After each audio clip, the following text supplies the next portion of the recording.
এই জায়গাটা আমি আজকে এসে বুঝছি, যদি বাবা আসতেন বাবা খুব খুশি হতেন। আমার বাবার এরকম ছোট ছোট ছোট ছোট জিনিস দেখতে খুব ভালো লাগে। তো এটা দেখলে মনে হচ্ছে যে বাবা এলে খুব খুশি হতেন, খুব খুব খুশি হতেন। ঠিক আছে,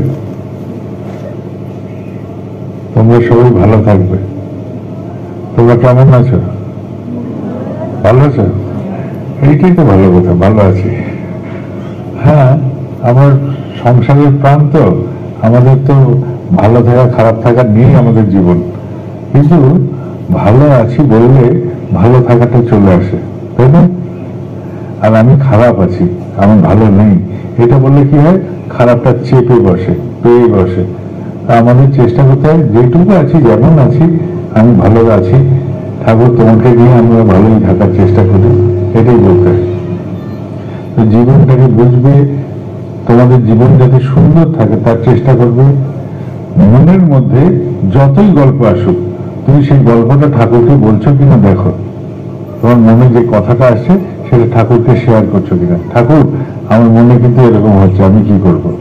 এই যে জিজ্ঞেস করবে, তখন তিনি তোমার কাছে এসে উপস্থিত থাকবেন, তোমার অন্তরে উপস্থিত হবেন, তিনি পথ দেখিয়ে দেবেন।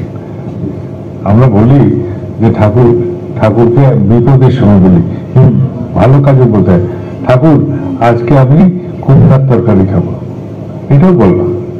ঠাকুর আজকে আমার পরীক্ষা আছে, আমি যাচ্ছি। ঠাকুর আজকে আমার পড়তে ভালো লাগছে না, আমার পড়াশোনার ইচ্ছে হচ্ছে না, এটাও বললাম। ঠাকুর আজকে আমি বাজার করে নিয়ে এসেছি কিন্তু সব দাম আমার বেশি নিল, এটাও বললাম। যা হবে তোমার জীবনে মনে মনে বলতে থাকো ঠাকুরকে। তাহলে কি হবে, আমরা তো সবসময় নাম করতে পারি এরকম হয় না। আমরা তো সংসারে থাকি, নানা রকম ভাব হয়, মনের মধ্যে নানা রকম আন্দোলন হয়। সব সময় যে আমি নাম করতে পারছি এরকম হয় না। তখন কি হয়, তখন সব কথাগুলো ঠাকুরকে যদি বলতে থাকো, ঠাকুর এখন আমি চানে যাচ্ছি, ঠাকুর আমি এখন খেতে বসছি, এই যে বলছি ঠাকুরকে, তার মানে আমি আমার সমস্ত কিছুর মধ্যে ঠাকুরকে জড়িয়ে রাখছি। তাহলে সবসময় নাম যদি না পারি, সবসময় যদি নাম না চলে আমার, তখন কি হবে, এটাও কাজে লেগে যাবে, এটাও অনেকটা কাজে লেগে যাবে। বুঝতে পারছো? তো যখন তুমি কাপড় ধুতে যাবে, তোমরা যদি কাপড় ধুতে যাও, বলবে যে আমি এখন কাপড় কাচতে যাচ্ছি ঠাকুর, আমি এখন বাসন মাজছি ঠাকুর, আমি এখন দপ্তরে যাচ্ছি ঠাকুর, আমি এখন খেতি করতে যাচ্ছি ঠাকুর, সব ঠাকুরের সাথে কথা বলো। তাহলে দেখবে যে সব কথাতে ঠাকুর থাকছেন। ঠিক আছে, এটা করতে পারবে?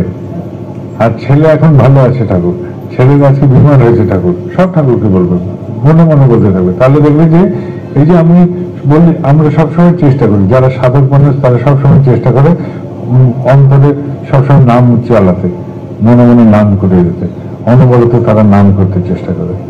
এই চেষ্টা করে, কিন্তু অনেক সময় হয়, অনেক সময় হয় না। কিন্তু আমরা সংসারে থাকি, আমাদের অনেক সময়ই হয় না, প্রায়ই সময় হয় না। কারণ সংসারে যেসব কথা হয়, যেসব কাজ হয়, যেসব জিনিসের মধ্যে আমরা জড়িয়ে পড়ি, সেখানে জড়িয়ে পড়ে ঠাকুর মাথা থেকে চলে যায়, তখন ওই কাজটাতেই মগ্ন হয়ে যায়।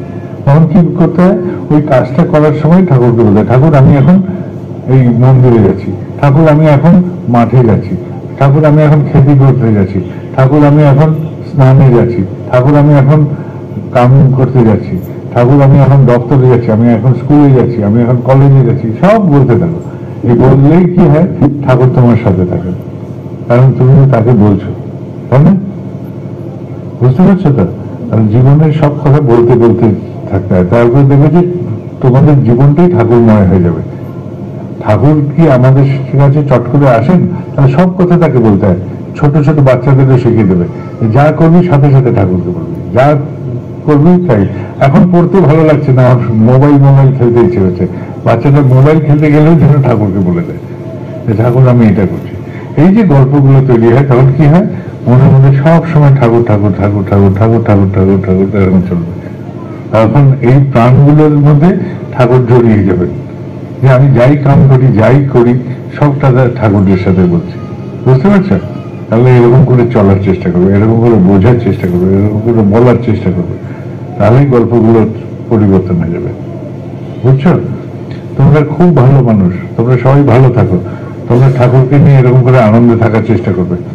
আর অসুখ বিসুখ বিমারি এগুলো থাকতে পারে, সংসারে অভাব অভিযোগ এটাও থাকতে পারে, কিন্তু আমি অভাব অভিযোগ থেকে কি করে মুক্ত হব এই উপায়টাও খুঁজতে শিখতে হয়।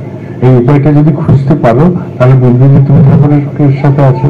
আর যদি উপায় না পাও তাহলে বুঝবে যে তোমার মনের মধ্যে ওই কেবল ওই সমস্যাটা আছে, সমাধান নেই। আর সমাধান নেই যখন, তখন ঠাকুরও নেই। কারণ তোমার কাছে যদি সমাধান এসে উপস্থিত হয় তাহলেই জেনে যাবে যে তোমার সাথে ঠাকুর আছে। ঠিক আছে?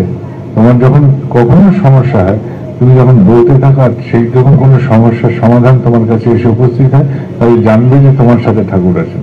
আর যখন সমাধান খুঁজছে না তার মানে আমি নিজেকে মগ্ন হয়েছি, তোমাকে মগ্ন হয়নি ঠাকুর, এটা বুঝে নেবে।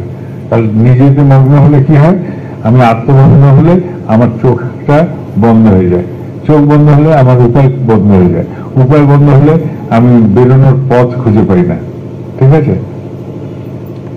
মহাভারতের যুদ্ধ হচ্ছে, অভিমন্যু তাকে সবাই বলল তুই তো পারবি চক্রব্যূহতে ঢুকতে। সে সবার কথায় নিচে ঢুকে পড়লো, সে ঢুকতে জানে কিন্তু বেরোতে জানে না, কিন্তু সবার কথায় নাচলো। কিন্তু তার জায়গায় যদি আমি থাকতাম অভিমন্যু হয়ে, তাহলে আমি আগে ভগবান কৃষ্ণ যখন আছেন তাকে জিজ্ঞেস করতাম আমি কি করব। সে কিন্তু সেইখানে নিজের নিজের ক্ষমতা দেখাতে গেছে, ক্ষমতা জাহির করতে গেছে। সে যদি নিবেদিত প্রাণ থাকতো তাহলে কি করতো, আগে গিয়ে কৃষ্ণ ভগবানকে জিজ্ঞেস করতো ভগবান বললো তুমি, তখন তো তাকে মামা ভাবছে, তখন কৃষ্ণকে কেবল সে মামা ভাবছে, ভগবান ভাবতে পারে নাই। আর ভগবান ভাবতে পারে নাই বলে সে চক্রব্যূহে ঢুকে গিয়ে সে বের হয়ে মারা গেল। তাহলে আমরা সংসারের চক্রব্যূহতে যখন ঢুকি তখন বের হয়ে কেন মরি যেন, আমাদের অহংকারের জন্য আমরা চক্রব্যূহতে ঢুকি। ঠিক আছে? আর চক্রব্যূহতে ঢুকে এরকম বিপদ ডেকে নিজেদের সংসারে যত জটিলতা, যত কায়দা, যা কিছুর মধ্যে আমরা জড়াই সবটা আমরা নির্বাচন করি ওই চক্রব্যূহতে ঢুকবো বলে। আর ওই চক্রব্যূহতে ঢুকি কিসে, আমাদের অহংকারে। আর যে নিবেদিত, যে সমর্পিত, সে কি করবে, সে তার ঈশ্বরকে বলবে, ভগবানকে বলবে। অভিমন্যু চক্রব্যূহতে ঢোকার আগে সে ভাবলো ওটা তো মামা হয়, সে তো ভাবেনি যে ওটা ভগবান হয়। আর যদি ভগবান হয় বলতো তাহলে গিয়ে জিজ্ঞেস করতো যে তুমি বলো প্রভু আমি ঢুকবো কি ঢুকবো না। তাহলে তিনি বলতেন যে তুই ঢুকিস না, তুই বাইরে থেকে যুদ্ধ কর, এটাই বলতেন। তাই না? যে এরকম অবস্থায় চক্রব্যূহ ভেদ করতে পারছি না, এবার আমি কি করবো, তাহলে এটাই বলতেন তিনি। বোঝা যাচ্ছে? তাহলে গল্পটাকে বোঝার চেষ্টা করো যে আমরা যখন বিপদে পড়ি তখন অহংকারের জন্য আমরা ওইরকম চক্রব্যূহতে ঢুকি, সংসারের চক্রব্যূহতে আমরা ঢুকে পড়ি। আর ঢুকে পড়ে নিজেদের বিপদ ডেকে আনি। আর চেষ্টা করো যে যখনই কিছু হয়, সেই জন্য বলুন যা কিছু হবে জীবনে, যা কিছু হবে ঠাকুরকে বলতে থাকে। তাহলে কি হবে, জীবনটা দেখবে যে কখনো এই চক্রব্যূহের ফাঁদে পড়বে না। যে মেয়ের বিয়ে হয়নি সে যখনই বলবে যে মনের মধ্যে এরকম করে একটা আলোড়ন আসছে ঠাকুর আমি কি করব, তখন ঠাকুরই বলবেন যে তুই তোর মাকে বল, অন্তর থেকে বলে দেবেন যে তুই তোর মাকে বল, এটাই বলবেন। যখন আমার ছেলে বেমার হবে আমি ঠাকুরকে বলবো ঠাকুর আমার এরকম হচ্ছে। যদি আমি ঠাকুরকে সত্যিকারে বলি তাহলে অন্তর থেকে বলবে যে এই ডাক্তারের কাছে যা, আর গিয়ে চিকিৎসা করা।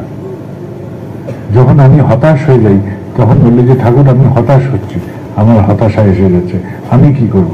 ঠাকুর তখন তোমাকে আশার কিরণ দেখাবেন, কোনো না কোনো উপায় দেখাবেন। এটাই হচ্ছে ঠাকুরের গল্প। আর আমরা ভাবি ওই অভিমন্যুর মতন যে আমি নিজেই পেরে যাব, আর পেরে যাব বলে গিয়ে চক্রব্যূহতে ঢুকি। আর চক্রব্যূহতে ঢুকে ওই ফাঁদের মধ্যে আটকে পড়ে আমাদের জীবনটা জলাঞ্জলি যায়, আমাদের উৎসাহ জলাঞ্জলি যায়, কায়দা জলাঞ্জলি যায়। সেই জন্য বললাম যে জীবনে যাই করি আমরা সবসময় নাম করতে পারছি এরকম নয়, কিন্তু নাম করতে চেষ্টা করছি এটাও হতে পারে। কিন্তু সব কথাই যখন ঠাকুরকে বলতে থাকি তাহলে সব কাজের মধ্যে তিনি জড়িয়ে যান, আমার সমস্ত কিছুর মধ্যে। যখন আমি তোমাদের কাছে এখানে বসে আছি আমি কিন্তু ঠাকুরকে বলি তুমি আমার সাথে থাকো, কি বলতে হবে আমি জানি না, আমার এত জ্ঞান নেই ঠাকুর, তুমি আমার সাথে থাকো, তুমি বলো কি বলতে হবে।